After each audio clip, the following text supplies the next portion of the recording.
तो दोस्तों, आज हम इस वीडियो में यूएन रिप के बारे में जानेंगे और समझेंगे।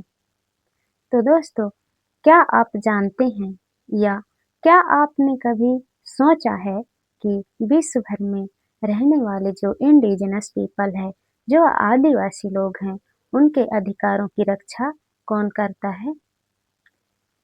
उनके जल, उनके जंगल, उनकी ज़मीन, उनकी भाषा और उनकी संस्कृति, रीति-रिवाज, परंपराओं को बचाने के लिए कौन से अंतर्राष्ट्रीय नियम बनाए गए हैं? इन्हीं सवालों के जवाबों को हम इस वीडियो में समझेंगे और जानेंगे दोस्तों। उससे पहले मैं आप लोगों से रिक्वेस्ट करती हूँ कि आप लोग इस वीडियो में अंत तक ज़रूर बने रहिएगा, जिससे इस वीडियो में दी गई जानकारी आपको पूरी तरह से समझ में आ सके। तो चलिए दोस्तों, हम जानते हैं कि यूएन रिप क्या है। यूएन रिप के पूरा नाम हिंदी और इंग्लिश में क्या है और यूएन रिप को क्यों बनाया गया है, इन्हीं सवालों पर हम इस वीडियो में जानेंगे और समझेंगे। तो सबसे पहले मैं यूएन रिप के पूरा नाम को बता देती हूँ। यूएन रिप का अंग्रेजी में पूरा नाम है United nation declaration on the rights of indigenous people और इसे हिंदी में आदिवासियों के अधिकारों पर संयुक्त राष्ट्र संघ का घोषणा, यानी इसे अंतर्राष्ट्रीय आदिवासी अधिकार घोषणा पत्र भी कहते हैं। और चलिए दोस्तों, हम अब बात कर लेते हैं कि यूएन रिप है क्या। इसे बहुत ही सरल और आसान भाषा में समझते हैं।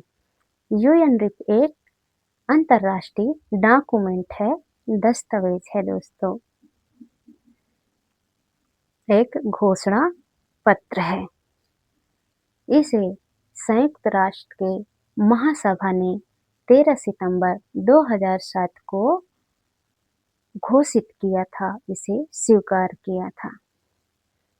और यूएन रिप में कुल 46 आर्टिकल हैं, जो विश्व भर में रहने वाले इंडिजिनस पीपल यानी आदिवासी लोगों के अधिकारों को बताते हैं और जिससे पूरे विश्व भर में रहने वाले आदिवासी समाज को सुरक्षित किया जा सकता है। तो दोस्तों, यही है यूएन रिप, इसी को अंतर्राष्ट्रीय आदिवासी अधिकार घोषणा पत्र भी कहते हैं। तो आई होप कि आपको समझ में आ गया होगा। अब चलिए हम बात कर लेते हैं यूएन रिप को बनाया क्यों गया है। यूएन रिप को इसलिए बनाया गया है दोस्तों कि विश्व के कई देशों में जो इंडिजिनस पीपल रहते हैं, आदिवासी समुदाय, आदिवासी समाज रहते हैं, उनके साथ कई वर्षों से, कई से पहले उनके साथ बहुत ही अन्याय, अत्याचार हुआ। जैसे उनकी ज़मीन छीन ली गई, उनके जंगल छीन ली गई, उनके साथ भेदभाव किया गया, उनके भाषा के आधार पर, उनके जाति के आधार पर, उनके रंग के आधार पर और उनकी भाषा और पहचान के आधार पर उनके साथ भेदभाव किया गया और आदिवासियों के खुद के जमीन से विकास के नाम पर हटाया गया, विस्थापित किया गया और आदिवासियों की संस्कृति को खत्म करने की कोशिश की गई।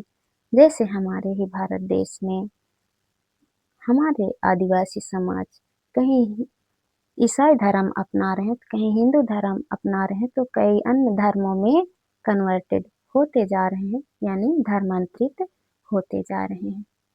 इन्हीं सभी समस्याओं को रोकने के लिए संयुक्त राष्ट्र संघ ने यूएन रिप को तैयार किया गया, बनाया गया कि विश्व भर में रहने वाले जो इंडिजिनस पीपल हैं उनके अधिकार सुरक्षित रहे और उनके मानव अधिकार सुरक्षित रहे और आदिवासी समाज पूरी तरह से सुरक्षित रहे। इसी उद्देश्य से यूएनडीपी को तैयार किया गया, बनाया गया है दोस्तों। तो दोस्तों कितना बड़ा अधिकार मिला है ना हमें अंतर्राष्ट्रीय स्तर पर। इन अधिकारों को जानना हमारे लिए बहुत ही जरूरी है। हमारे पूरे आदिवासी समाज को जानना बहुत जरूरी है। जानेंगे तभी तो हम मानेंगे और मानेंगे तभी हम अपने हक अधिकारों को मांगेंगे दोस्तों। तो दोस्तों ये वीडियो आपको अगर अच्छी लगी हो तो वीडियो को लाइक करें, कमेंट और शेयर करें और चैनल को सब्सक्राइब करना ना भूलें दोस्तों। तो चलिए दोस्तों, जल्द ही हम आप लोगों से यूएनडीपी के 46 आर्टिकलों को लेकर हम अगले वीडियो में आप लोगों से मिलते हैं। तब तक के लिए धन्यवाद। जय जोहार, जय आदिवासी।